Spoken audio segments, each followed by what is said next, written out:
चिन्ता सन्तानहन्तारो यत्पादाम्बुजरेणवः श्रियाणां तान्निजाचार्यान् प्रणमामि मुहुर्मुहुः। यदनुग्रहतो जन्तु सर्वदुःखातिगो भवेत् तमहं सर्वदा वन्दे श्रीमद्वल्लभनन्दनम्। अज्ञानतिमिरान्धस्य ज्ञानाञ्जनशलाकया चक्षुरुन्मीलितं येन तस्मै श्रीगुरवे नमः। नमामि हृदये शेषे लीलाक्षिराब्धिशायिनं लक्ष्मीसहस्रलीलाभिः सेव्यमानं कलानिधिं चतुर्भिश्च स्त्रिभिस्तथा षड्भिर्विराजते योऽसौ पञ्चधा हृदये मम।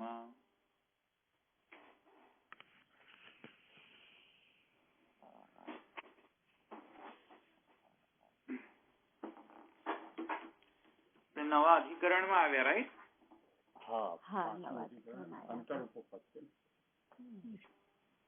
अंतर उपपत्ते है अधिकरण।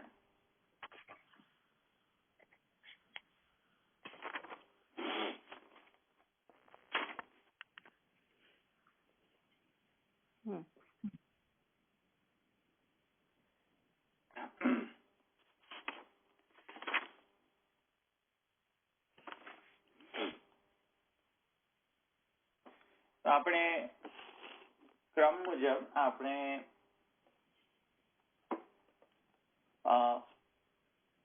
અધિકરણાર્થ જોઈ લઈએ અને પછી સૂત્રાર્થ પછી આપણે જોઈશું। પહેલા આપણે અધિકરણાર્થ વેદાંતાધિકરણ માલા।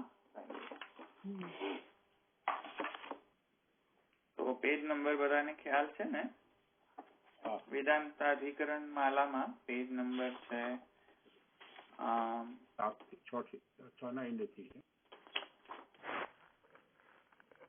હા 6 થી લઈને 7 છે પેજ નંબર 7।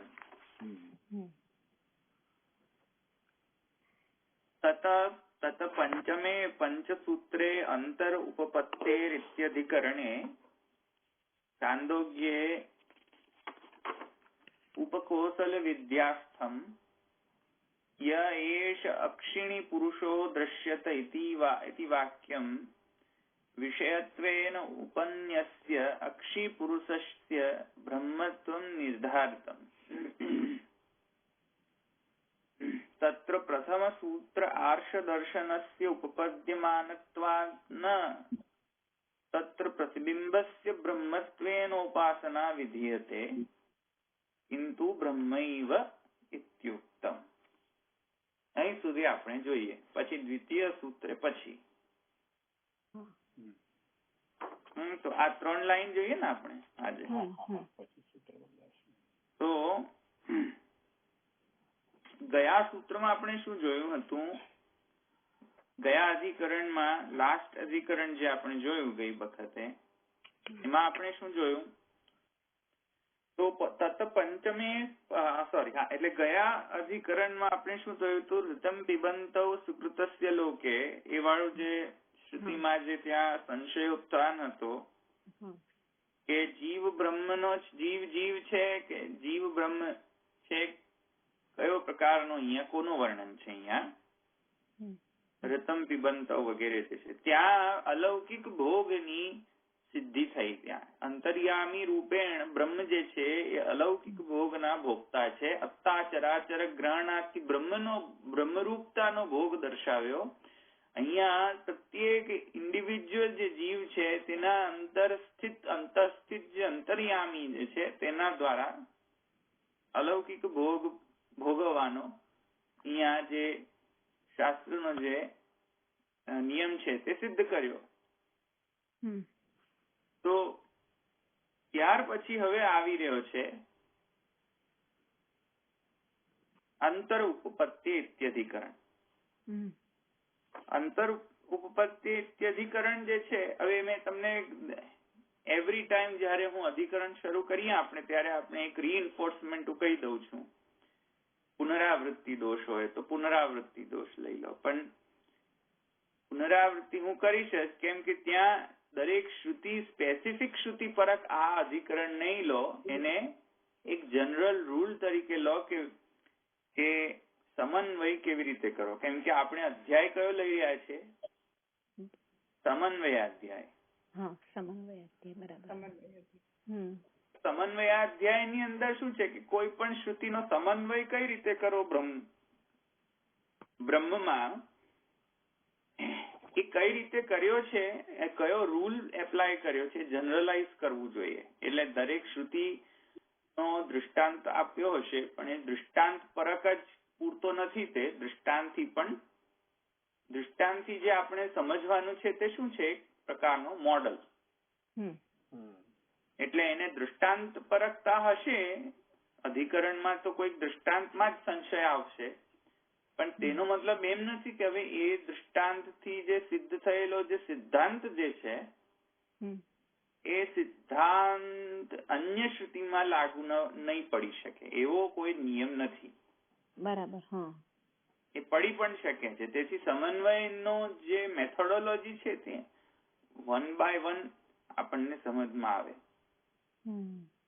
એટલે આ જે મેથોડોલોજી જે છે તે આપણે જનરલાઇઝ કરવી જોઈએ. સ્પેસિફિકલી એને રાખવો ન જોઈએ કે કોઈક શ્રુતિ સ્પેસિફિક જ આ એપ્લાય કરવું. એવું ઇન્ટરપ્રિટેશન અહીંયા નહીં કરવું આ બધા અધિકરણોનું. એટલે અહીંયા ઋતમ પિબંતૌ જે છે તેમાં સંશય છે તેનો મતલબ એમ નથી કે હવે આ શ્રુતિ માટે જ કહેવામાં આવેલી છે. બરાબર. એવી રીતે અહીંયા અંતરૂપપત્તિ અધિકરણમાં પણ આપણે એવી રીતે સમજવું જોઈએ. તો અહીંયા એટલે પ્રશ્ન કરું, એટલે આ જે આપણે ઋતપિબંતમાં જે કહ્યું એ બ્રહ્મને સિદ્ધ કર્યું એવી રીતે આ બીજામાં બી બ્રહ્મ જ સિદ્ધ થશે એમ આનાથી આપણે સમન્વય કરવાનો? નહીં, એવી રીતે નહીં કહ્યું. મેં એવી રીતે કહ્યું કે ઋતમ પિબંતૌ જે છે તેમ દ્રષ્ટાંતમાં આપણે એવું સમજ્યા કે જ્યાં આવી રીતે અલૌકિક ભોગની ચર્ચા આવે અહીંયા જેવી રીતે ઇન્ટરપ્રિટેશન કર્યું છે, કઈ રીતે ઇન્ટરપ્રિટેશન કરેલું છે એમણે, જે રૂલ્સ જેમ કે અસાધારણ ધર્મ વગેરે જે રૂલ્સ હતા આપણા તેને મોડિફાય કરતા કરતા કરતા કેટલા બધા રૂલ્સ થઈ ગયા હવે, એમ ને? એવી રીતે કોઈક રૂલ જ પ્રકટ થયો છે ને હવે આ ગુહામ પ્રવિષ્ટાવાત્માનો તદ દર્શનાત્માથી. એ જે રૂલ પ્રકટ થયો એ અહીંયા લેવું જોઈએ ને અર્થ. રૂલ એટલે બ્રહ્મને સિદ્ધ કરવાનો રૂલ? ના, બ્રહ્મને સિદ્ધ કરવાનો નહીં, સમન્વય કઈ રીતે કરવો એનો રૂલ. હા, કોઈ પણ પ્રકારના બે પ્રકારના પ્રમાણોનો એક વાક્યતા સમન્વય કઈ રીતે કરવો. એટલે પૂર્વ પક્ષમાં જે પૂર્વ પક્ષીના જે દોષ હતા તે ઉત્તર પક્ષ વાળાઓએ સિદ્ધાંત પક્ષ વાળાઓએ કેવી રીતે એને દૂર કર્યા. કોઈક તો પ્રમાણ હશે ને, કોઈક પ્રકારનો મોડલ તો મહાપ્રભુજી વાપર્યો ને ત્યાં ગુહામ પ્રવિષ્ટવાત્માનો, તો ગુહા હૃદય આકાશ, ત્યાં એ કહેતો તો નહીં, ગુહાનો મતલબ લક્ષણાથી કરો. પ્રતિપક્ષ એમ કહેતો. બરાબર. પછી તે જ મોડલમાં એ પૂર્વ પક્ષીના ઘણા બધા પ્રોબ્લેમ્સ કાઢ્યા કે એક જ ગુહામાં બે જીવ કેવી રીતે રહી શકે.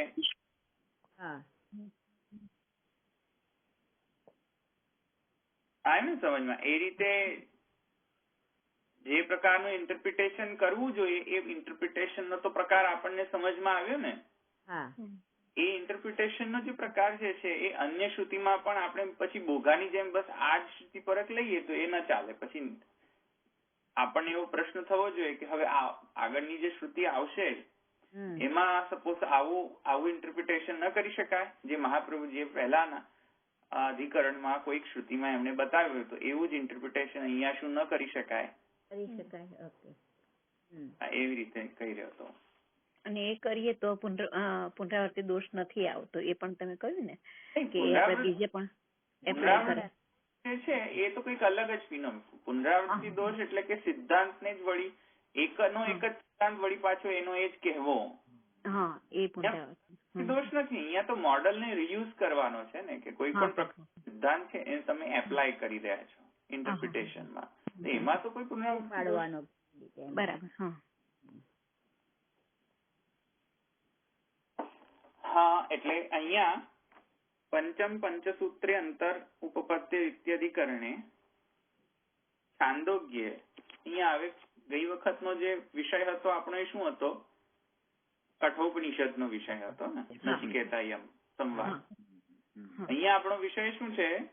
છાંદોગ્યમાં ઉપકૌશલ ને આચાર્યમાં જે સંવાદ જે છે તે વિષય છે. અહીંયા ઉપકૌશલ છે. ઉપકૌશલ એ હું સમજાવીશ કોણ હતો. એ કેરેક્ટર નું નામ છે. કેરેક્ટર નહીં, એકચ્યુઅલી એને કેરેક્ટર ના કહેવાય, કારણ કે આ સ્ટોરી નથી, કોઈ વ્યક્તિનું નામ છે, શિષ્ય છે જે બ્રહ્મજ્ઞાની છે Upakoshal. Let me tell you this way.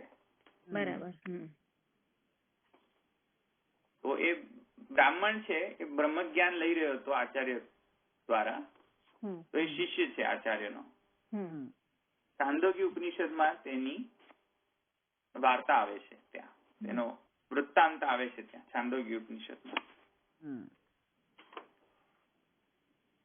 ત્યાં ઉપકૌશલ ને એ હું સમજાવીશ. ઉપકૌશલ એટલે એ કોણ ને એનો શું ચર્ચા થઈ હતી ઇન ડિટેલમાં આપણે જયારે જઈશું ત્યારે.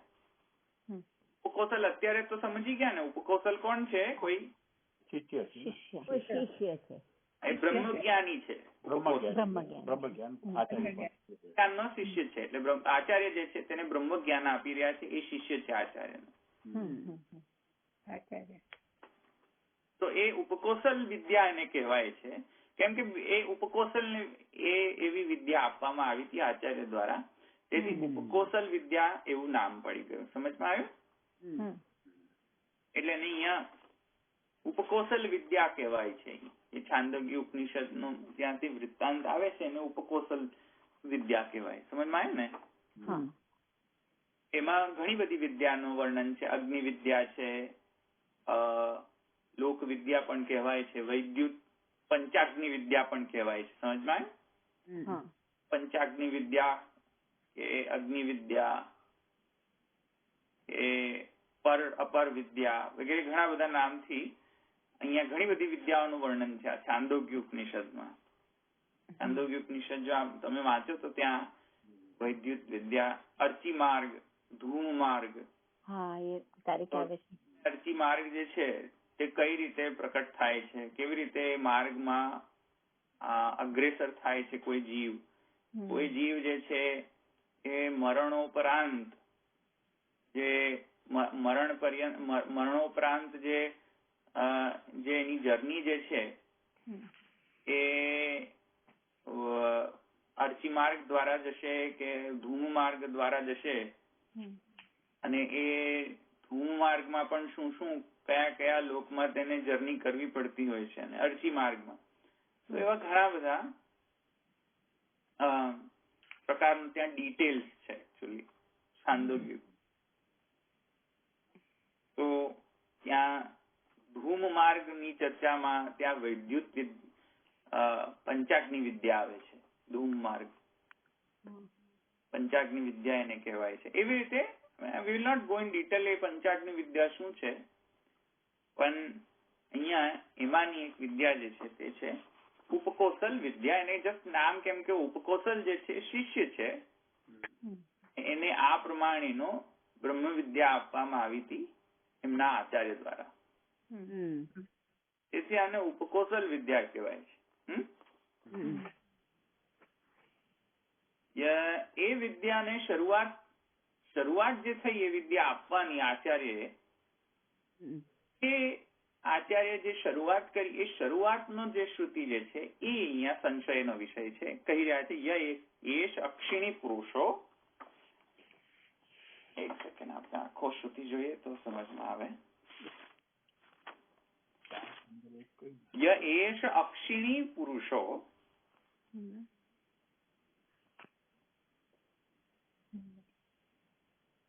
दृश्यते य एष अक्षिणी पुरुषो दृश्यते एष आत्मा इति एष आत्मा इति होवाच च एतद् अमृत अभयम् एतद् ब्रह्मेति तद्यद्यस्मिन् सर्पीर्वोदकं वा सिञ्चति वर्त्मनि एव गच्छति।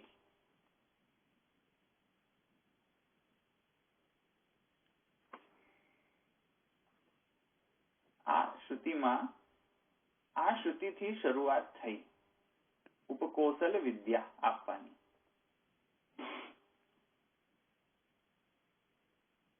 य एष अक्षिणी पुरुषो दृश्यते एष आत्मेति होवाचे च एतद् अमृत अभयम् एतद् ब्रह्मेति तद्यद्यपि यस्मिन् सर्पिर्वोदकं वा सिञ्चति वर्त्मनि एव गच्छति. तो आ શ્રુતિમાં આ શ્રુતિથી એકચ્યુઅલી એમને ઉપકોસલ વિદ્યા આપવાનું શરૂઆત કરી ઉપકોસલને આચાર્ય. ત્યાં સંશય થાય છે. સંશય સમજવા માટે એકચ્યુઅલી આનો શ્રુત્યર્થ આપણે સમજી લેવો, નહીં તો પછી સંશય જ નહીં ખબર પડે કે સંશય શું છે.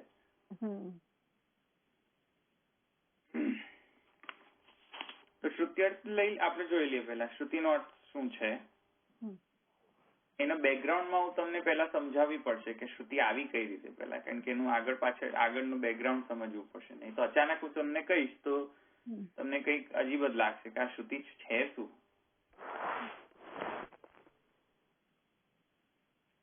તો એ આપણે બેકગ્રાઉન્ડ સમજી લઈએ. શ્રુતિ પાછળનો બેકગ્રાઉન્ડ શું છે. એટલે એકચ્યુઅલીમાં શું થયું હતું તે આપણે વૃત્તાંત જોઈ લઈએ. ઉપકોસલ જે છે ત્યાંથી શરૂ થાય છે. એક સેકન્ડ હું જોઉં. જાબાલા જે છે ને સત્યકામ તેમાં જ છે. એક સેકન્ડ. ચતુર્થ ખંડ જે છે ત્યાંથી થોડો શરૂ થાય છે. હા, એટલે ચતુર્થ સ્કંદ થી થોડું શરૂ થાય છે. સ્કંદ નહીં, ખંડ. અને આપણો જે શ્રુતિ જે છે આપણી એ કયા ખંડમાં છે? આઈ થિંક 15મો ખંડ છે તે શ્રુતિ. 15મા ખંડમાં આપણી શ્રુતિ છે. ચોથા ખંડ થી વૃત્તાંત શરૂ થાય છે.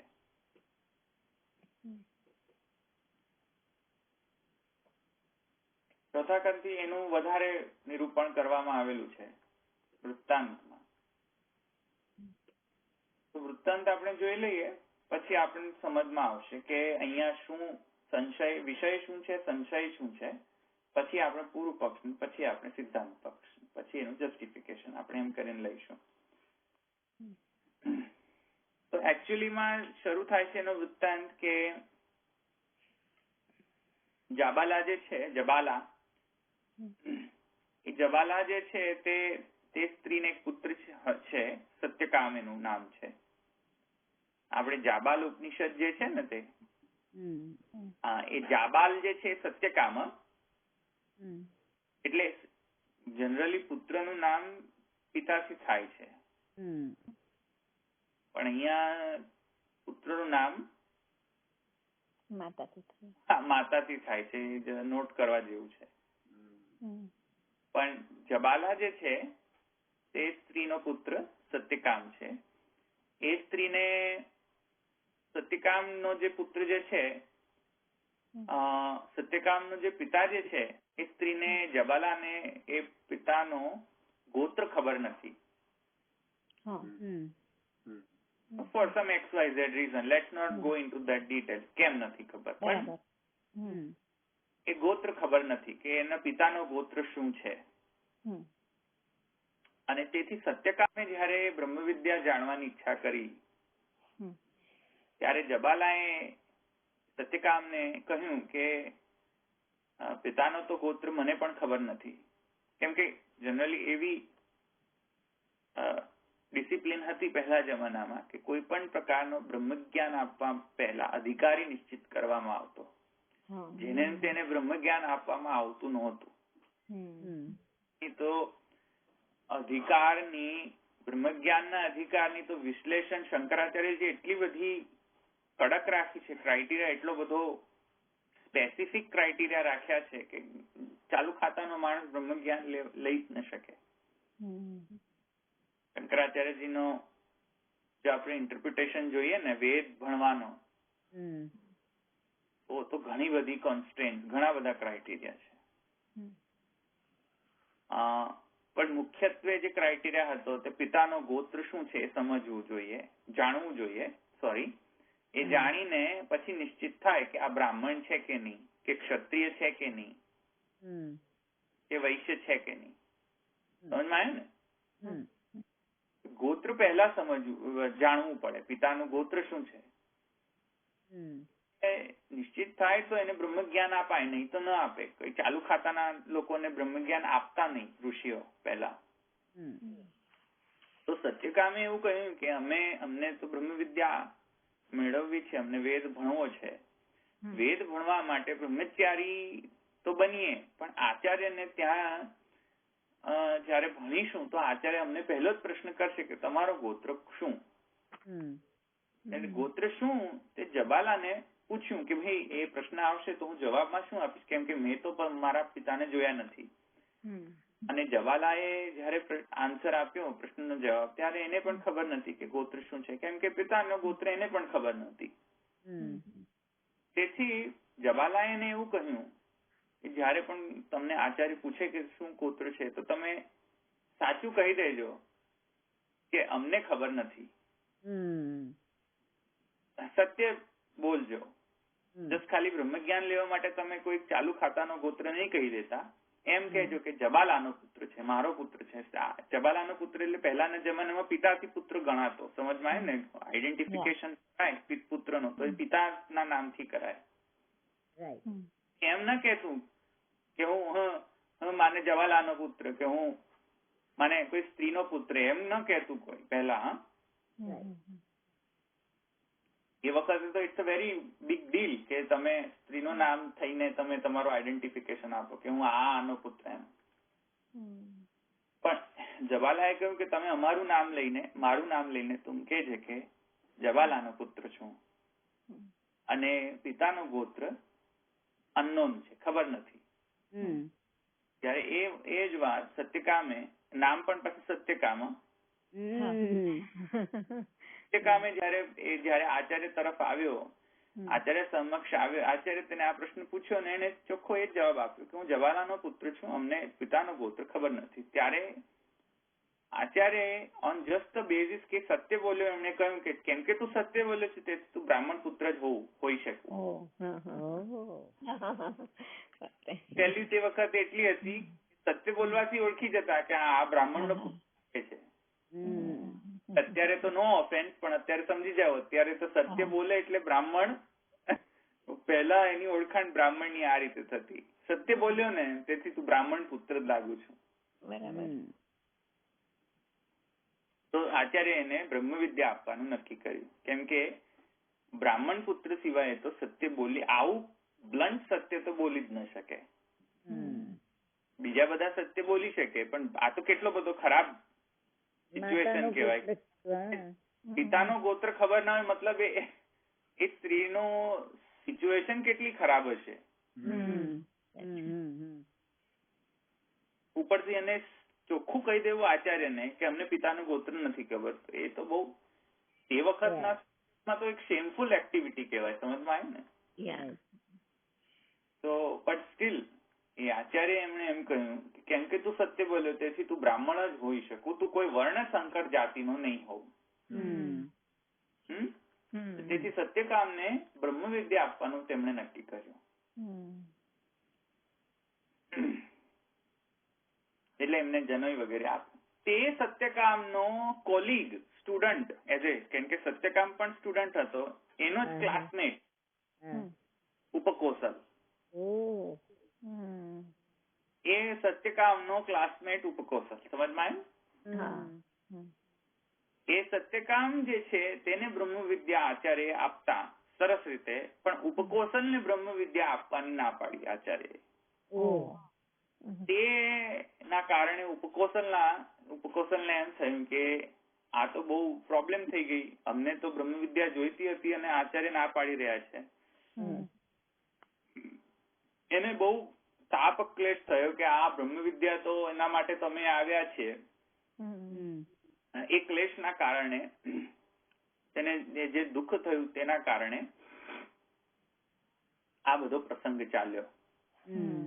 આ શું થયું કે આચાર્ય જે છે તે દરમિયાન પ્રવાસમાં ગયા હતા, આઉટ ઓફ સ્ટેશન. પ્રવાસ દરમિયાન ઉપકોસલ એકલો હતો.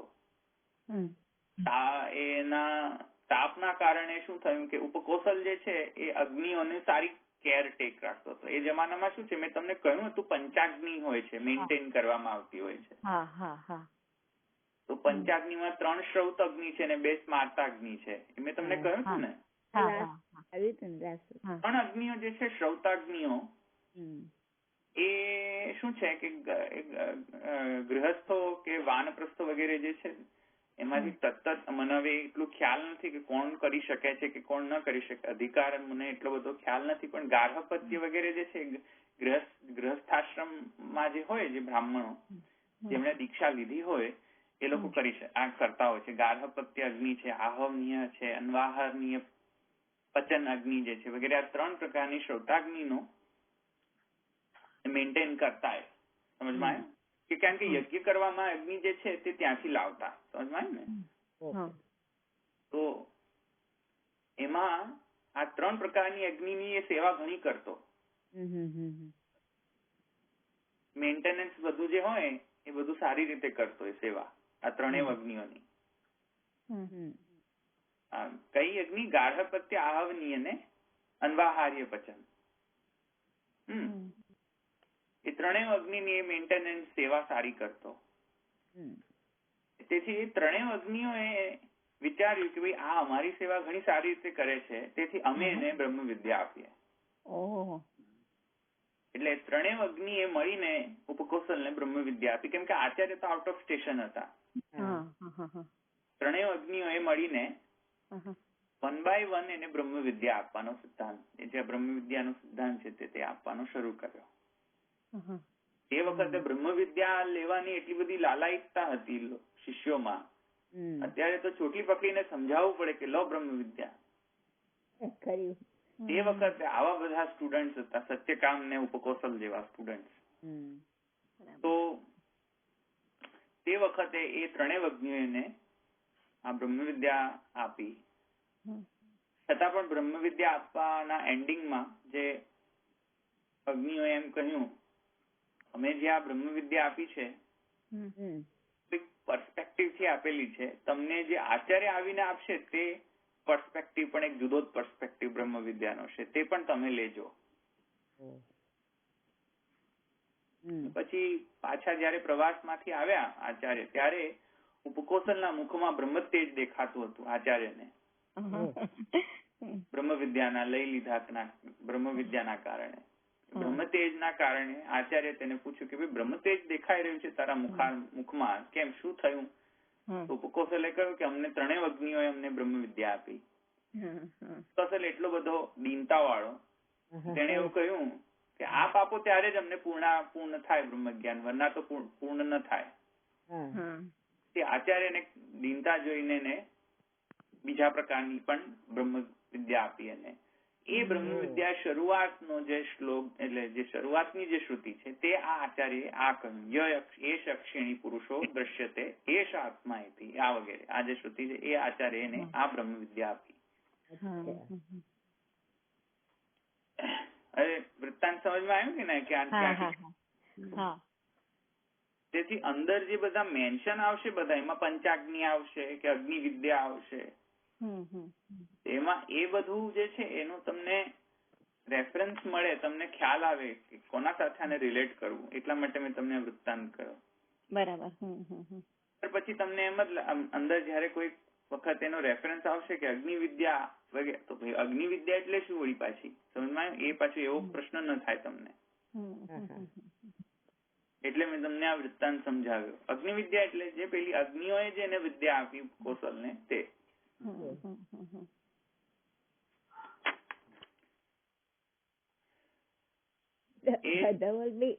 સાંભળીને આમ કઈક થઈ જાય કેવું બધું હશે ત્યારે કહું છું, કેવું સુંદર વાત છે. હા તો એક પ્રશ્ન પૂછું ધવલભાઈ? હા બોલો. આપણે કીધું ને કે અગ્નિ હોય એને આપણે તો અગ્નિનું પછી એટલે એવું સ્વરૂપાત્મક અગ્નિ થઈ ગયા હોય કે સી રીતે હોય એનું? હા એ એકચ્યુઅલી આપણો વેદનો સિદ્ધાંત છે કે અગ્નિ જે છે જસ્ટ ફિઝિકલ અગ્નિ નથી હવે આ રહી ગઈ, આધિદૈવિક રૂપ થઈ જાય એમ? હા આધિદૈવિક, દરેકે દરેક વસ્તુનું આધિદૈવિક સ્વરૂપ છે.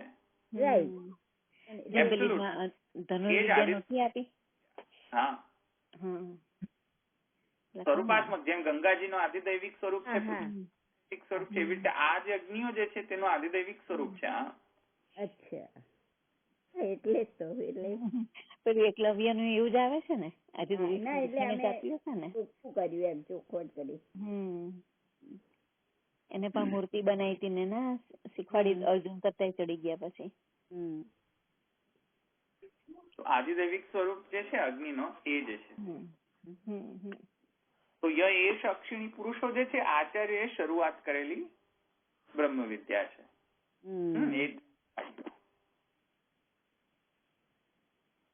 હવે આપણે શ્રુતિનો અર્થ જોઈ લઈએ ને પછી આપણે વિષય શું છે, આપણો સબ્જેક્ટ મેટર શું છે આપણે જોઈએ.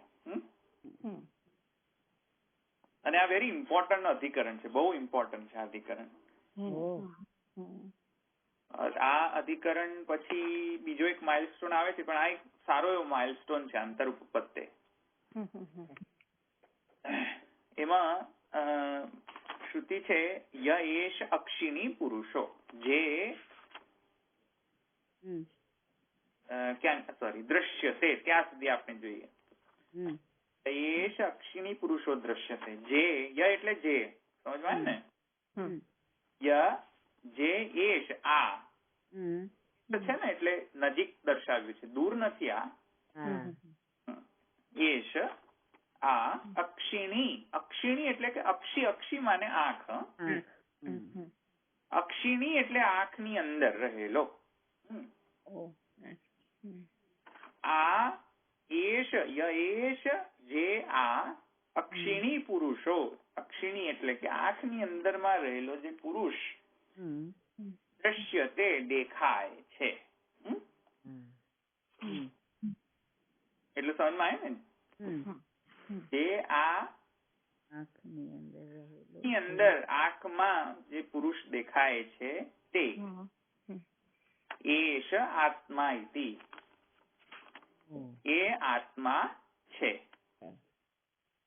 તે આત્મા છે એમ થયું ને. ઇતિ હોવાચ, આમ કહ્યું.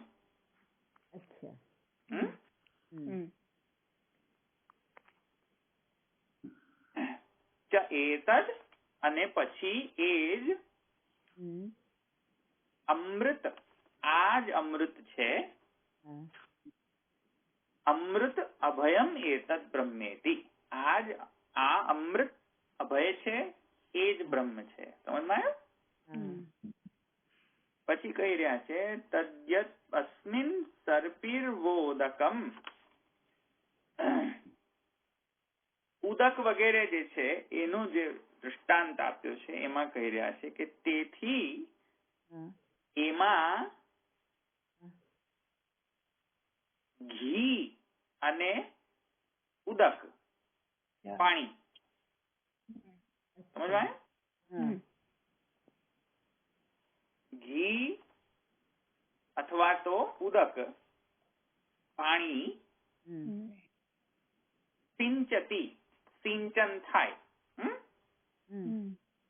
એમાં જો ઘી કે પાણીનો સિંચન, સિંચન એટલે નાખવામાં આવે કે રેડવામાં આવે, રેડવામાં આવે. વર્ત્મની એવ ગચ્છતિ, વર્ત્મની એવ ગચ્છતિ એટલે જે પાંપણ જે છે તેમાં જ જાય છે. સમજમાં આવ્યું?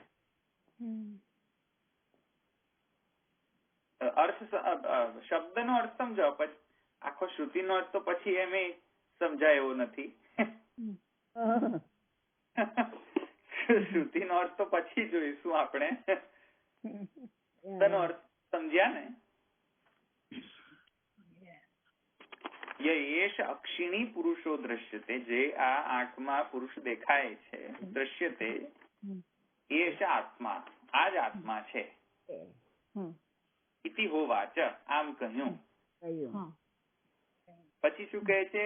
એતદ અમૃતમ અભયમ એતદ બ્રહ્મેતિ, આ અમૃત અને અભય છે તે બ્રહ્મ છે. તેથી યદ્યપી અસ્મિન સર્પિર્વોદકમ વા સિંચતી વર્તમાની એવ ગચ્છતિ, આનો સિંચન પાણીથી કે ઘીથી કરવામાં આવે તો વર્તમાની એવ ગચ્છતિ, પાપણમાં જ એ જાય છે, અંદર ઘૂસી જતી. એનો મતલબ હવે સમજો, હવે થોડો થોડો મતલબ સમજાય છે, આખો મતલબ છેલ્લે જ સમજાશે આપણે જયારે પૂરું કરશું ત્યારે. આંખમાં જે પુરુષ દેખાય છે એ તો થોડું સમજમાં આવે છે. હું જાણી જોઈને વધારે કહેતો નથી, નહીં તો વળી પાછું અત્યારે બધું કહી દઈશ તો પછી સંશય જ નહીં ખબર પડે. અત્યારે થોડું અજ્ઞાન રહે તો. આંખમાં થાય છે એટલે શું? ચીક્કીમાં એવું? આંખમાં, રાઈટ. કારણ કે પ્રતિબિંબ તો ક્યાં પડે? આંખમાં જ પડે ને. સમજો, હું તમને સમજાવું તો તમને થોડું સમજમાં આવશે. ઉપકોશલ સામે ઉભો હતો, આચાર્ય ઉપકોશલની સામે હતા. ત્યારે એમ કહ્યું કે તું મારી આંખમાં પોતાને જુએ છે કે નહીં? તો પ્રતિબિંબ થયો ને. સમજમાં આવ્યું? આચાર્યની આંખમાં, કેમ કે સામે ઉપકોશલ છે, ઉભો છે, તો ઉપકોશલ નો પ્રતિબિંબ આચાર્યની આંખમાં પડશે ને. આચાર્ય શું કહ્યું? જે આ મારી આંખમાં જેનું પ્રતિબિંબ પડી રહ્યું છે એવું કહ્યું ને. એ અક્ષિણી પુરુષો દ્રશ્યતે. કોની આંખ? આચાર્યની આંખ. કોનો? કયો પુરુષ? ઉપકોશલ નો પ્રતિબિંબ. યસ, આવ્યું ને સમજમાં? તો થોડો હવે કન્ટેક્સ્ટ આવ્યો ને. હવે થોડો, બધું તો નહીં કહું, નહીં તો પાછું સંશય જ નહીં ખબર પડે પાછું. આંખમાં જે આ પુરુષ દેખાય છે, દ્રશ્યતે એષ આત્મા, આ એ જ આત્મા છે. એટલે આચાર્ય શું કહ્યું? જે પ્રતિબિંબ દેખાય છે, તારો પ્રતિબિંબ મારી આંખમાં પડીને દેખાય છે, તે જ આત્મા છે. એ જ આત્મા અમૃત અભય રૂપ છે અને એ જ બ્રહ્મ છે. સમજાય? તેથી એમાં જો ઘી, એટલે આંખમાં ઘી અને પાણી રેડો તો શું થાય? આંખની અંદર જતું રહે? ન જાય ને, એ તો બહાર જ આવી જાય ને વળી પાછું. જે રીતે એક વાત સમજો, કમલનો જે પત્તો હોય, પત્તામાં પાણી રેડો તો એ શોષાય થોડી જાય, એબ્ઝોર્બ થોડી થાય, બહાર જ જતું રહે. એવી રીતે આંખમાં એબ્ઝોર્બ થાય કશું? અડકે જ નહીં.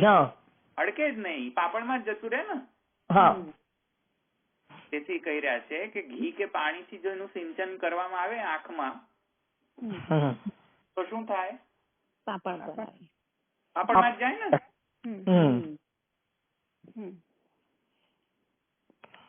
શબ્દાર્થ સમજમાં આવી ગયો?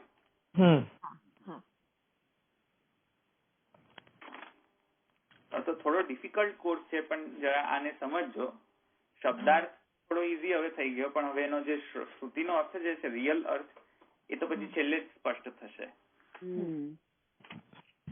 એટલે અત્યારે હું નથી કહેતો કાંઈ પણ, કારણ કે સંશય નહીં તો ખબર નહીં પડે,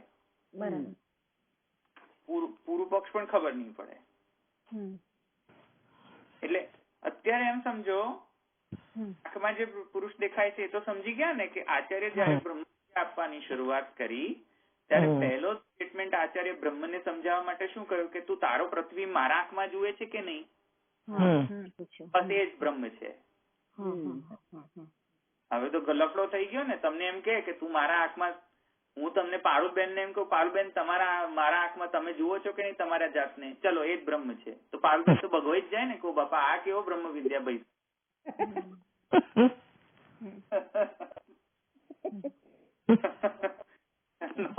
પારુલબેન છે કે નહીં? હા છું ધવલભાઈ. તો એવી રીતે બિચારા પેલા પર શું વીતી હશે. પણ એનીવેઝ આપણે જોઈએ હવે. એને તો ખબર પડી ગઈ. કારણ કે એને બ્રહ્મ જ્ઞાન લે છે ને એટલે એને ખબર પડી જાય. તો અહીંયા પ્રોબ્લેમ થયો હવે કે ભાઈ આ કોની વાત છે? ભાઈ પારુલબેન ના પ્રતિબિંબ ની વાત થઈ રહી છે, એટલે કે પ્રતિબિંબ ની વાત થઈ રહી છે કે આ બ્રહ્મ ની વાત થઈ રહી છે? ભાઈ સાહેબ આ કોની વાત થઈ રહી છે? એ અહીંયા સંશય છે મૂળમાં. એટલે પારુલબેન ના હૃદયમાં બિરાજમાન જે અંતરાત્મા છે એની વાત કરે છે કે શું? નહીં, અંતરાત્મા ક્યાંથી આવી ગયો વચ્ચે? ચોખ્ખી રીતે આચાર્ય કે મારી આંખમાં તારા જાતને જોવે છે કે નહીં? હા, એ જ ચોખ્ખું બ્રહ્મ છે ને. છે તેમાં અંતરાત્મા ક્યાંથી આવ્યો? તમે ય એશ આત્મા એવું કહ્યું ને એટલે મેં ખાલી પૂછ્યું કે એ રીતે લેવાનું છે કે શું? નહીં, અક્ષિણી પુરુષો છે. ય એશ અક્ષિણી પુરુષો. આંખની અંદર જે પુરુષ દેખાય છે દ્રશ્યતે એ આત્મા છે. આત્મા એટલે અંતર્યામી નહીં, બ્રહ્મ તરીકે. એમ બ્રહ્મ તરીકે. હા. વેલ, આત્મા એટલે કે એકચ્યુઅલી તો અંતર્યામી જ છે અહીંયા. પણ જે એને સમજાવવાની જે શરૂઆત કરી છે એ તો બહારથી જ કરી ને. મારા આંખમાં જે તમને દેખાય છે પ્રતિબિંબ એ બ્રહ્મ છે એટલું કહ્યું ને. તો અહીંયા તો ઘણું બધું સંશયાસ્પદ છે ને હવે કે આ ઉપકોશલ ને તો કહ્યું, ઉપકોશલ ને તો બ્રહ્મ કહ્યું ના હોય આમણે. સમજો હું તમને એમ કહું, પારુલબેન ને ફરીથી પાછું ટાર્ગેટ કરું કે પારુલબેન હોય ને હું પારુલબેન ને એમ કહું કે પારુલબેન તમે મારી આંખમાં તમારા જાતને જુઓ છો કે નહીં? પારુલબેન કે હા. તો કે ચાલો એ જ બ્રહ્મ છે. તેથી શું મેં પારુલબેન ને બ્રહ્મ કહી દીધા? પારુલબેન ના દેહ ને તો બ્રહ્મ કહેવાય જ નહીં. દેહને જેનો પ્રતિબિંબ પડશે તો દેહનો જ પડશે ને, આત્માનો થોડી પ્રતિબિંબ પડવાનો હતો. નહીં પડવાનો. તો તેનો મતલબ શું હું એમ કહી રહ્યો છું કે પારુલબેન બ્રહ્મ છે? નહીં. ગડબડ થઈ ગયું ને. તો હવે જો એમ ન હોય તો કદાચિત પારુલબેન ના માધ્યમથી હું ઉપાસના લઈ રહ્યો છું, બ્રહ્મોપાસના કરી રહ્યો છું. એ તો હવે નેક્સ્ટ પોસિબિલિટી આવશે ને કે પારુલબેન સ્પેસિફિકલી તો એમને કહી ન શકું કે તમે બ્રહ્મ છો. તેથી હવે મારે એને શું સમજવું પડશે? ઉપાસના પરક સમજવું પડશે. ઉપાસના એટલે સમજો બ્રહ્મદાસા બ્રહ્મ કિતવાઉત. આ ચીટર અને માછીમારો બ્રહ્મ છે. તેમાં શું મેં બ્રહ્મનો સ્વરૂપ વર્ણન કર્યો, કાર્ય લક્ષણ કર્યો, સ્વરૂપ લક્ષણ વર્ણ્યો, કારણ લક્ષણ વર્ણ્યો કે ઉપાસના કરી? બ્રહ્મની લક્ષણ આપવું હોય તો એમ કહું કે ચીટર એટલે બ્રહ્મ એમ કહું ના કે ભાઈ? તો ત્યાં મેં સ્વરૂપ લક્ષણ તો આપ્યો નહીં ને. નહીં. કાર્ય લક્ષણ પણ નહીં આપ્યો, કારણ લક્ષણ પણ નહીં આપ્યો. ત્યાં શું મેં કર્યું? ઉપાસના કરી ને. ઉપાસના એટલે કે બ્રહ્મ જ્ઞાન સિદ્ધ કરવા માટે ટેમ્પરરીલી કોઈક વસ્તુને બ્રહ્મ સમજી લેવું, એકચ્યુઅલીમાં એ બ્રહ્મ નથી. એ ઉપાસનાનો અર્થ જ ખબર નથી પડતી. બરાબર. મેં તમને પહેલા સમજાવ્યું હતું ઉપાસનાનો અર્થ. એ તમે ધ્યાનમાં રાખતા નથી બધા અધિકરણો, એટલે એ પહેલાના અધિકરણમાં પણ મેં સમજાવ્યું છે. ઉપાસના 4 પ્રકારના મેં વર્ણનો સમજાવ્યા છે. વેદમાં 4 પ્રકારનો ઉપનિષદમાં વર્ણન આવે છે. કોઈક વખતે મેં તમને જે એક્ઝામ્પલ આપ્યો બ્રહ્મદાસા, એમાં ચીટર ને માછીમારો ને પણ બ્રહ્મ કહ્યા છે. તો એ કઈ સ્વરૂપનું તો વર્ણન થોડી હોય કે બ્રહ્મનું સ્વરૂપ જ એવો છે, ચીટર ચીટિંગ કરવું અને માછીમારો.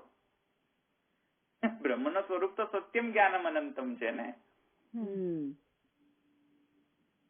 ત્યાં ઉપાસના જ કરીને મેં. હા. એ ઉપાસના એટલે ટેમ્પરરીલી કોઈક વસ્તુને બ્રહ્મ તરીકે લઈ લેવું જ્ઞાન સિદ્ધ કરવા માટે. બરાબર. એને ઉપાસના કહેવાય. હમ.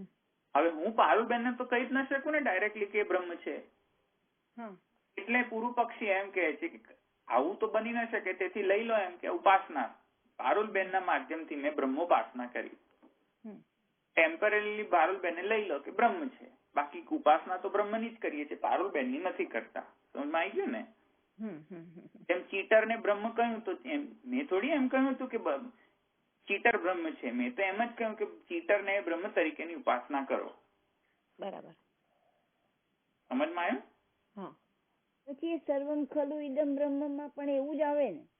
સર્વમ ખલુ ઇદમ બ્રહ્મમાં તો પછી ચીટર જ એકલું કહેવાની શી જરૂર? એકલો ચીટર કહેવાની શી જરૂર? ત્યાં એવો જ ઉપદેશ ના આપી દેવો જોઈએ, સર્વમ ખલુ ઇદમ બ્રહ્મ તત્વમસી. પણ ત્યાં ચીટર નો પણ એક્ઝામ્પલ આપ્યો છે ને. ત્યાં પછી હું શું માનું એમાં? બરાબર. એ લોકો એમ કે છે, પૂર્વ પક્ષી લોકો, કે આ ઉપાસના છે. કર્મતમાં શું છે? ઉપાસના એટલે કે શાખારિંધતિ ન્યાયેન કોઈ પણ વસ્તુને બ્રહ્મ જ્ઞાન લેવું હોય તો સર્વમ ખલ્વિદમ બ્રહ્મ તો એક્સપિરિયન્સ થવો જોઈએ ને. તો એમ એવું કે છે કે કોઈક વસ્તુને કોન્સન્ટ્રેશન માટે જ ખાલી ટેમ્પરરી બ્રહ્મ ગણી લો. પછી તમે એમાં તમારું જ્ઞાન સિદ્ધ થઈ જાય ત્યારે એને છોડો. એ રીતે ટેમ્પરરીલી કોઈ વસ્તુને બ્રહ્મ ગણી લો, એકચ્યુઅલીમાં બ્રહ્મ નથી એ. એ રીતે પારુલબેન ટેમ્પરરીલી બ્રહ્મ ગણી લો, એકચ્યુઅલીમાં તો પારુલબેન બ્રહ્મ નથી, પણ ટેમ્પરરીલી ગણી લો એમને. એને ઉપાસના કહેવાય. સમજમાં આવ્યું? પૂર્વ પક્ષી એમ કે છે કે ઉપાસના પર લઈ લો ને આને. આવી ગયું સમજમાં? અહીંયા ઉપાસનાનો મતલબ છે. કારણ કે આંખમાં પુરુષનો પ્રતિબિંબ પડે છે તો એ તો ઉપકૌશલનો જ હશે ને, બીજા થોડા તૃતીય પુરુષનો હશે. સામે કોણ ઉભો છે? આચાર્યની ઉપકૌશલ. અને આચાર્યની આંખમાં પ્રતિબિંબ કોનું પડશે? ઉપકૌશલનો. તો ઉપકૌશલને બ્રહ્મ માનવો ખરેખર સ્વરૂપ વર્ણન માનવો કે ઉપાસના માનવું? સ્વરૂપ વર્ણન માનો તો ઉપકૌશલ સ્વયં બ્રહ્મ થઈ જશે. સત્યમ જ્ઞાનમ અનંતમ બ્રહ્મ વાળો બ્રહ્મ. એ તો હોઈ ન શકે, કેમ કે ઉપકૌશલ તો માત્ર અંશ છે. અચ્છા, કાર્ય લક્ષણ ગણશો? કાર્ય તો ઘણું બધું છે, ઉપકૌશલ સિવાય ઘણું બધું કાર્ય છે. કારણ લક્ષણ ગણશો એમાં તો 28 તત્વો ગણવા પડશે. ઉપકૌશલ જો 28 તત્વોમાંનો એક છે, એ તો ખુદ તત્વોથી બનેલો છે, પ્રકૃતિ અને પુરુષથી. આને શું ગણવું? ઉપાસના.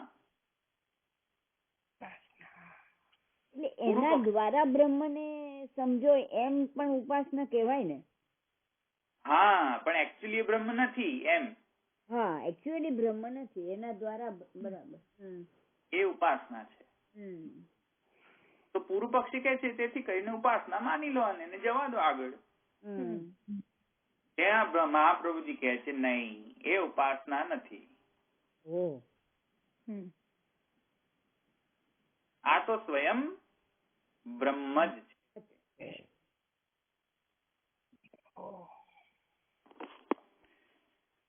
તેથી કહે છે અંતર ઉપપત્તે. એ હું સમજાવીશ તમને કેમ અંતર ઉપપત્તે.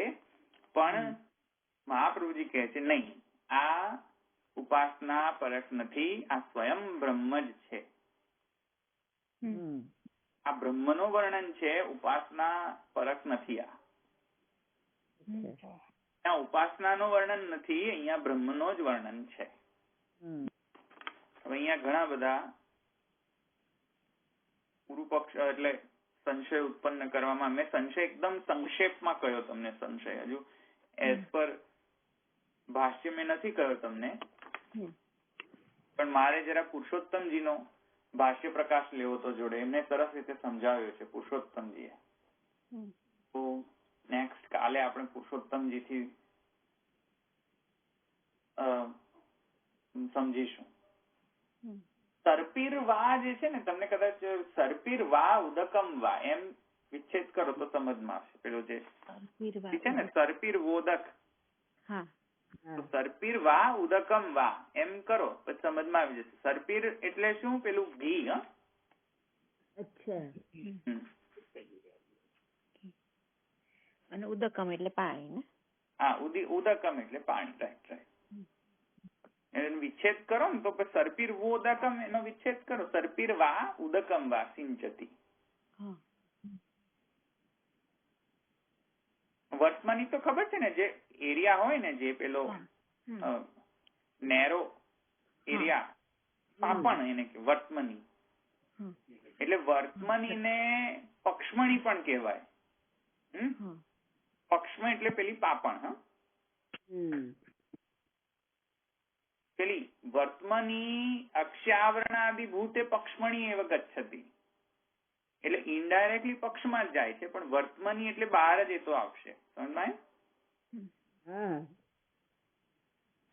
બહાર આવીને જશે ક્યાં? પક્ષમણી એવ ગચ્છતિ, પાપણમાં જ જશે.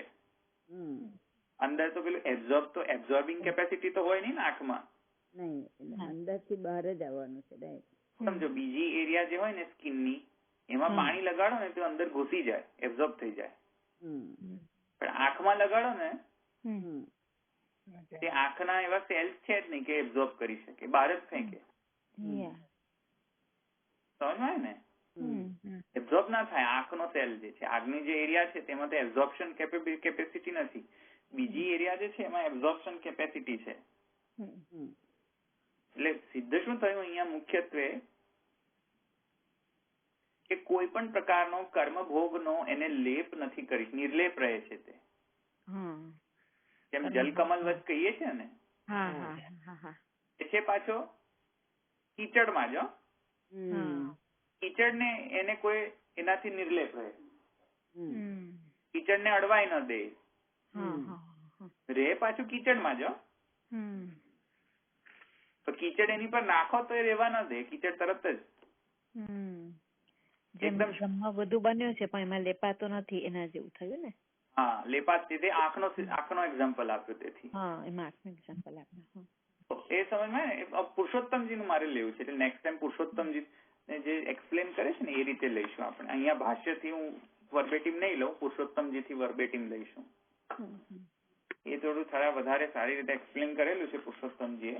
આપણે ત્યાં પુરુષોત્તમજી પ્રમાણે જશું નેક્સ્ટ કાલથી. કે અહીંયા ચતુષ્કોટિકમ સંચય છે, 4 કોટીના સંચય આપી રહ્યા છે પુરુષોત્તમજી. બરાબર. આપણે તો ખાલી 2 જ કોટી લીધી ને. યા તો એ ઉપાસના પરક હશે અથવા તો બ્રહ્મ હશે. પુરુષોત્તમજી 4 કોટી ગણાવી રહ્યા છે. એ લઈશું કાલે 4 કોટી. પછી આપણે 1 by 1 એનું નિરસન પણ કરશું. પણ સંશયમાં જ 4 કોટી છે. પાછું 4 પ્રકારના સંશય છે. ભાસ્કરાચાર્ય અને શંકરાચાર્યજી વગેરે જે છે તેમના પ્રમાણે 4 કોટી છે. એટલે શંકરાચાર્યજી 4 કોટી આઈ થિંક માને છે ને. ભાસ્કરાચાર્ય જે છે કદાચ 3 કોટી માને છે. I am not sure but I can confirm. પણ રશ્મિકારે એને લખેલું છે. રશ્મિકારે એના વિશે લખેલું છે. હા, અન્ય રીતિ છે ને એમાં ત્યાં લખેલું છે શંકરાચાર્ય પ્રભૃતિ અત્ર અન્ય ચતુષ્કોટિક સંશય. એમ પુરુષોત્તમજી કહે છે. એમાં અન્યમાં રશ્મિકાર એમ બતાવે છે કે અહીંયા શંકરાચાર્ય આદિ વગેરેને માનવું. ને ચતુષ્કોટિકમ ઇતિ ભાસ્કરાચાર્યાણામ કિમ છાયાત્મા અક્ષિસ્થાને નિર્દેશ્યતે કિમ વા અધિષ્ઠાત્રી દેવતા આદિથો વા ઈશ્વર ઇતિ ત્રિકોટિક. તો ભાસ્કરાચાર્ય 3 કોટીના માને છે સંશય. શંકરાચાર્યજી આદિ ચતુષ્કોટી માને છે. લખી લો એને. તમને જો જસ્ટ ફોર ઇન્ફોર્મેશન લખવું હોય તો લખી દો એને. પુરુષોત્તમજી સંશય 4 કોટીથી સમજાય ને શંકરાચાર્યનું બી 4 કોટી માને છે ને?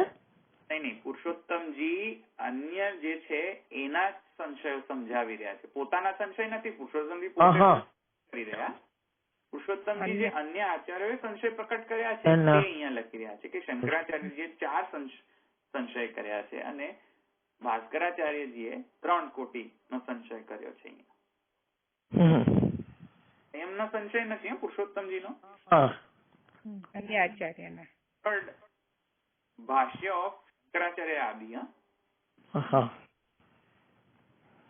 એમનો પોતાનો સંશય નથી આ, પણ એ ખાલી એક્સપ્લેન કરે છે. Explain FYI for your information.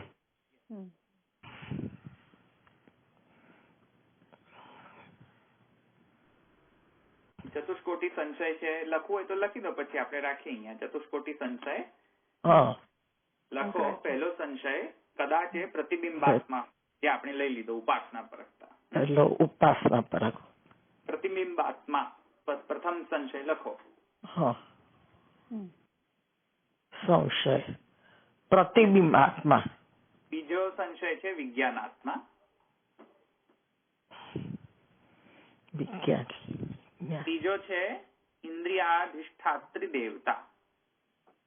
ઇન્દ્રિયાધિષ્ઠાત્રી દેવતા. અને ચોથો પરમેશ્વર. પરમેશ્વર. આ 4 સંશય થયા ને. કદાચિત આજે એ શક્ષિણી પુરુષો દ્રશ્ય તે કદાચિત એ પ્રતિબિંબાત્મા હોય, કદાચિત વિજ્ઞાનાત્મા હોય, કદાચિત ઇન્દ્રિયાધિષ્ઠાત્રી દેવતા હોય, અથવા તો પરમેશ્વર હોય. 4 એક હોવું આ જ થયા ને. ઉપાસના, પ્રતિબિંબ, વિજ્ઞાન, ઇન્દ્રિયાધિષ્ઠાત્રી ને પરમેશ્વર. ઉપાસના અથવા પ્રતિબિંબાત્મા. પ્રતિબિંબાત્મા બરાબર ઉપાસના. હા બરોબર. ઓર તો 4 રાખી. કદાચિત તે પ્રતિબિંબાત્મા હોય અથવા જ્ઞાનાત્મા, ઇન્દ્રિયાધિષ્ઠાત્રી દેવતા હોય, અથવા તો પરમેશ્વર. એમાં પૂર્વ પક્ષી કહે છે પ્રતિબિંબાત્મા અને સિદ્ધાંત પક્ષી કહે છે પરમેશ્વર. બીજા 2 રૂલ આઉટ દીધા છે કે એ તો પૂર્વ પક્ષમાં નથી આવતા. એ રૂલ આઉટ કેવી રીતે કર્યા છે આપણે જોઈશું. આપણે બરાબર. શંકરાચાર્યજીએ પણ શંકરાચાર્યજી આ 4 કોટી વર્ણન કર્યા લાગે છે. અને ચતુષ્કોટી ત્રિકોટી જે છે એ ભાસ્કરાચાર્યજી શું કહે છે જુઓ. છાયાત્મા અક્ષિસ્થાને નિર્દેશિકીમ. એટલે છાયાત્મા એટલે પ્રતિબિંબાત્મા જ કહીશું આપણે ને. તો છાયાત્મા લખો. ભાસ્કરાચાર્યજી કહે છે છાયાત્મા અથવા તો અધિષ્ઠાત્રી દેવતા અથવા ઈશ્વર. જ્ઞાનાત્મા ईश्वर और देवता और ईश्वर ડ્રોપ કરી દીધી છે. ભાસ્કરાચાર્યજીએ વિજ્ઞાનાત્મા ડ્રોપ કરેલો છે. પછી ઇન્દ્રિયાસ્થ દેવતા લેવાનું સાથે. હા શું કહ્યું? બીજો ઇન્દ્રિયાસ્થ દેવતા લેવાનું, આ વિજ્ઞાન સ્ટોપ એક જ લેવાનું, જવા દેવાનું. હા એમનો રાઈટ. એમનો 3 ત્રિકોટિક જ છે. 3 જ સંશય છે. છાયાત્મા, ઇન્દ્રિયાધિષ્ઠાત્રી દેવતા અને ઈશ્વર. 3 જ કોટીનો સંશય છે એમનો. તો એ પેલો ય એષ અક્ષિણી પુરુષો દ્રશ્યતે છે તેના જવાબમાં એ કહે છે 4 પોસિબિલિટી હોઈ શકે. કદાચિત એ વિજ્ઞાનાત્મા હોય, કદાચિત એ પ્રતિબિંબ હોય, જે મેં તમને પ્રતિબિંબ ઓલરેડી સમજાવી દઉં ઉપકોશલ નું. પછી કહી રહ્યા છે કદાચિત એ વિજ્ઞાનાત્મા હોય, કદાચિત એ ઇન્દ્રિયાધિષ્ઠાત્રી દેવતા હોય. કેમ કે આંખ એ ઇન્દ્રિય છે જોવાની. બરાબર. ઇન્દ્રિયમાં પણ દેવતા તો વિદ્યમાન હોય જ છે ને.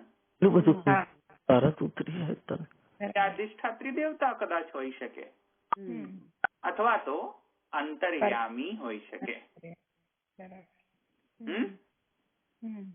આ સમજમાં આવે ને 4 કોટી. ય એષ અક્ષિણી પુરુષો દ્રશ્યતે, એમાં 4 પોસિબિલિટી આવી ને. હવે એમાં પૂર્વ પક્ષી કહે છે કે પેલા વિજ્ઞાનાત્માને ઇન્દ્રિય અધિષ્ઠાત્રી દેવતામાં ઉડાડી દીધો. કેમ? તો પુરુષોત્તમજી કહે છે ક્યાં ગયું? નનુ દર્શન વિષયત્વ બ્રહ્મણોપી નાસ્તિ ઇતિ સંશય એવ અત્ર ન ઘટિત ઇતિ શંકાયામ તદ બીજમ. સોરી એક સેકન્ડ, એ તો પછી આવશે. ક્યાં ગયું? હમણાં જ મેં જોયું. તમે કન્ટિન્યુએશન માં સમજાવો છો કે ઉપરથી કહીને બીજું બધું કાલે આ કહેવાના છો? હું સમજાવી જ દઉં છું અત્યારે.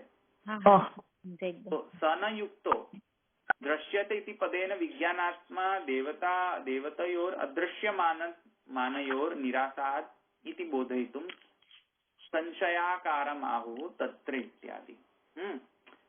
એટલે ત્યાં પૂર્વ પક્ષે કેમ નથી લીધા? મહાપ્રભુજીએ ત્યાં ઉડાડી દીધો. મહાપ્રભુજીએ ઉડાડી કેમ દીધો? વિજ્ઞાનાત્મા ને ઇન્દ્રિય અધિષ્ઠાત્રી દેવતા ન હોઈ શકે. જાઓ અહીંયાથી. કેમ ન હોઈ શકે? કેમ કે દ્રશ્યતે ઇતિ પદ છે. ઇન્દ્રિય દ્રશ્યતે એટલે દેખાય છે. દેખાય છે એનો મતલબ વિજ્ઞાનાત્મા તમને દેખાય ખરો કોઈ દિવસ? એ તો દેખાતો નથી. એમ દેખાય છે કે મારા હાથમાં દેવતા છે એમ દેખાય છે? ના. મારા આંખમાં દેવતા છે તમને દેખાય છે? ના. તો ઇન્દ્રિયાધિષ્ઠાતી દેવતા કેમ ન હોઈ શકે? વિજ્ઞાનાત્મા ને ઇન્દ્રિયાધિષ્ઠાત્રી દેવતા ન હોઈ શકે. દ્રશ્ય ઇતિ પદ છે ને, એ તો દેખાતા જ નથી, અદ્રશ્ય છે. એ તો કોઈની આંખમાં જાવ તો તમે એમ લાગે કે ઓહો હો આંખના અધિષ્ઠાત્રક દેવતા દેખાય છે અમને, એમ લાગે? ના. હોવા છતાં દેખાતા નથી, અદ્રશ્ય છે. હોવા છતાં અદ્રશ્ય છે ને,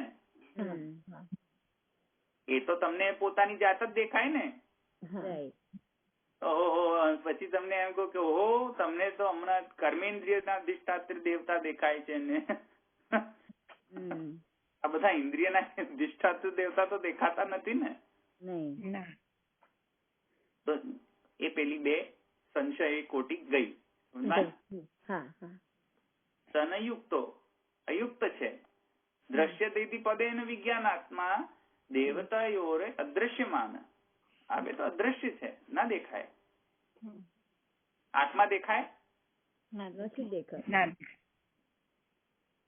તમે એમ કહો કે તમારી પારુલબેન ની આત્મા દેખાઈ રહી છે આંખની અંદર. ઓ ભાઈ સાહેબ, કેવી રીતે આંખમાં દેખાય? બધા ભાગે. ભાગી જાવ પછી તો આત્મા જ દેખાતી હોય તો એ તો દેખાય નહીં ને. ના. તો એ પેલી ગઈ, ચોકડી મારી દો એને. વિજ્ઞાનાત્મા ઇન્દ્રિયાધિષ્ઠાત્રી દેવતા ગયા. એટલે એ તો વર્ણન હોય જ ન શકે ને એ બેનું. ના. હવે રહ્યા કોણ? પ્રતિબિંબાત્મા ને પરમેશ્વર.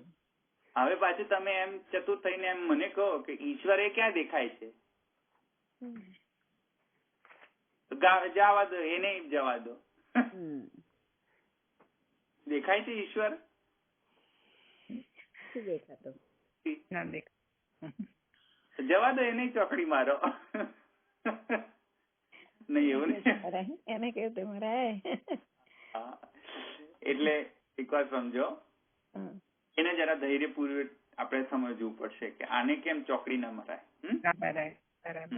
કેમ ન મરાય તો સમજવું પડે. એમને શ્રદ્ધાથી નહીં સમજવાને. આ તો બ્રહ્મ સાબિત કરીને બતાવવાનું કે કેમ ના મરાય. ચાલે જ નહીં. અહીંયા તર્ક જ ચાલશે. સમજમાં? પ્રમાણ અને તર્ક. પ્રમાણ ને સમજવા માટે કેવી રીતે તર્ક નો યુઝ? પ્રમાણ તો એઝ ઇટ ઇઝ જ રહેશે. તર્કથી સમજવાનું. અહીંયા શ્રદ્ધા નહીં કામ લાગે કે ચાલો શ્રદ્ધાના લીધે સમજી જાવ કે પરમેશ્વર બિચારા રેવા દો એમ. તો એ તો આપણે સિદ્ધ કરવું પડશે ને કે પરમેશ્વર પર ચોકડી કેમ ન મરાય. બરાબર. એ હવે સિદ્ધ મહાપ્રભુજી કરશે કે એના પર ચોકડી ન મરાય. પેલો તો ગયો ને ઇન્દ્રિય અધિષ્ઠાત્રી દેવતા ને વિજ્ઞાન આત્મા ગયો. તો પૂર્વ પક્ષ હવે કોનો પક્ષ લઈ રહ્યો છે? પ્રતિબિંબાત્માનો. પ્રતિબિંબ. મહાપ્રભુજી પક્ષ લઈ રહ્યા છે અંતર્યામી એ નહીં, આ તો પરમેશ્વરનો જ. પરમેશ્વર છે. આગળ પાછું વર્ણન અમૃતમ ને એવું બધું કર્યું છે ને. તો હવે સંશય સમજમાં આવ્યું હવે? હા હા હા. હજુ સંશયનો બીજો કોટી છે, એટલે સોરી આ 4 કોટી તો થઈ ગયા, પણ સંશયનો બીજા પણ આર્ગ્યુમેન્ટ છે કે ત્યાં સંશય ઉત્પન્ન થઈ શકે. આપણે સમજીશું દ્રશ્યતે ઇત્યુક્તમ દર્શનમ અમૃતત્વાદિકમ ચ પરસ્પર વિરુદ્ધાવાર્થો તદ્વાચકત્વાત તથા ઇતિ અર્થ. આ પણ પાછો મોટો આર્ગ્યુમેન્ટ છે સંશયનો, એ આપણે કાલે જોઈશું એ આર્ગ્યુમેન્ટને.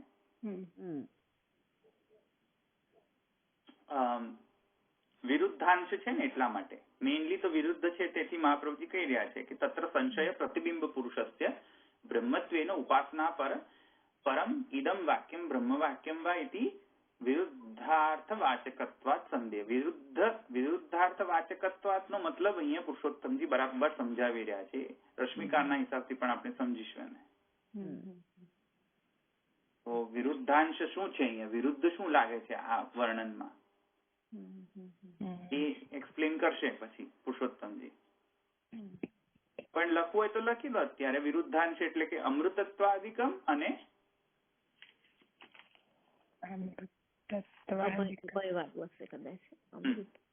દર્શન અને અમૃતત્વાદિ, આ બંને પરસ્પર વિરુદ્ધ છે. પછી સમજાવી છે તો કેવી રીતે વિરુદ્ધ છે. દ્રશ્યતે અમૃતત્વાત અને બીજું દર્શન. દર્શન દર્શન અમૃતત્વ અને અભયરૂપતા, આ ત્રણેય પરસ્પર વિરુદ્ધ છે. અભયરૂપતા ગ્રુપમાં એમ રાખો અમૃત ને અભયતા, અને બીજા ગ્રુપમાં દર્શન રૂપતા. બંને પરસ્પર વિરુદ્ધ છે. કેવી રીતે વિરુદ્ધ છે તો કાલ સમજાવીશું. પછી સંશયમાં તો ખાલી 4 જ સંશય છે. 4 સંશય તો એટલા ઈઝી છે, મેં તમને સમજાવી દીધા ને. દ્રશ્ય તે દર્શન જ નથી થતું તો પછી સંશય રાખવાની શી જરૂર છે. પછી એના પર બહુ ટાઈમ વેસ્ટ નહીં કરવો જોઈએ. સંશય છે તો સંશયમાં તો કોણ ટાઈમ વેસ્ટ કરે. જે બરોબર એમાં આપણે થોડો ટાઈમ સ્પેન્ડ કરવો જોઈએ, નહીં તો એ વેસ્ટ જ છે ને ટાઈમ. વિજ્ઞાન અધિષ્ઠાત્રી દેવતાની કોઈ જરૂર નથી. એને જવા દો, આપણે we will not go in that details. તો એ આપણે એને ચોકડી લગાવી દીધી કે એ તો હોઈ ન શકે, કેમ કે દર્શનનો વિષય નથી.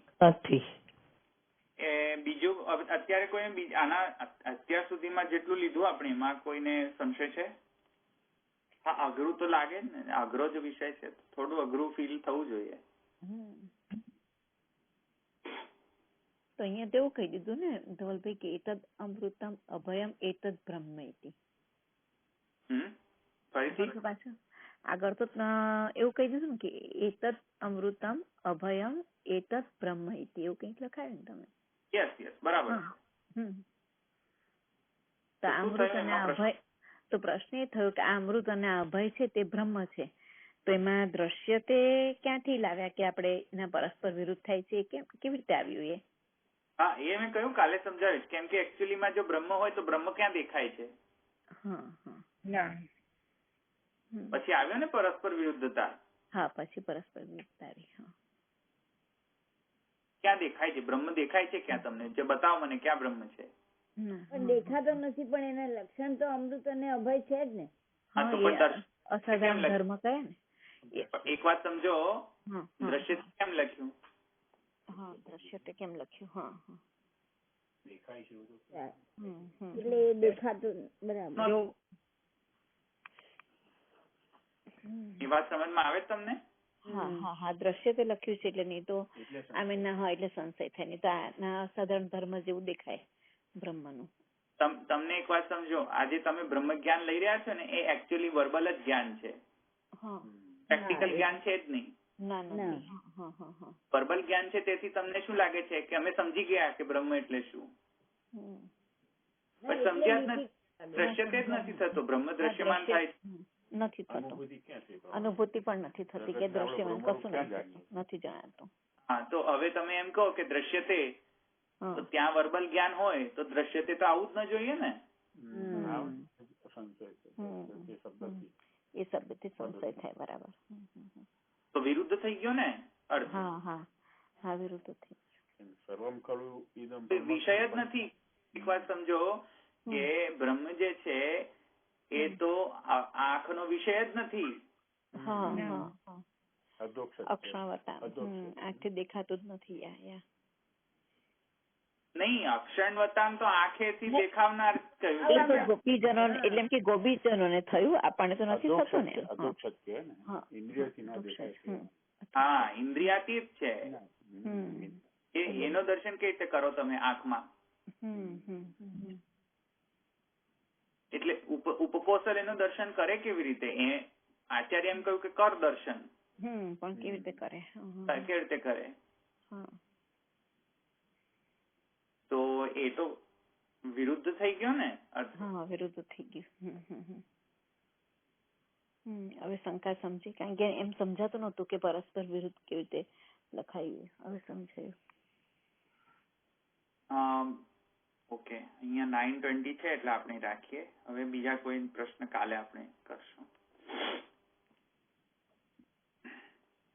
જડૈન ચરણ કેરો ભરોસો, જડૈન ચરણ કેરો, શ્રી વલ્લભ નખ ચંદ્ર છટાબિન, સબ જગમાં જય અંધેરો ભરોસો, જડૈન ચરણ કેરો, साधन और नहीं कली में जासो होय निवेदो, सूर कहा कहे विधान नामो को चेरो भरो, इन चरण आदेश की जय. श्री गोपीनाथ प्रभु चरण की जय. श्री गोसाई जी परम दयाल की जय. श्याम सुंदर श्याम ने महारानी की जय. श्री द्वारिकाधीश की जय. वैष्णव ने जय श्री कृष्ण. जय श्री कृष्ण.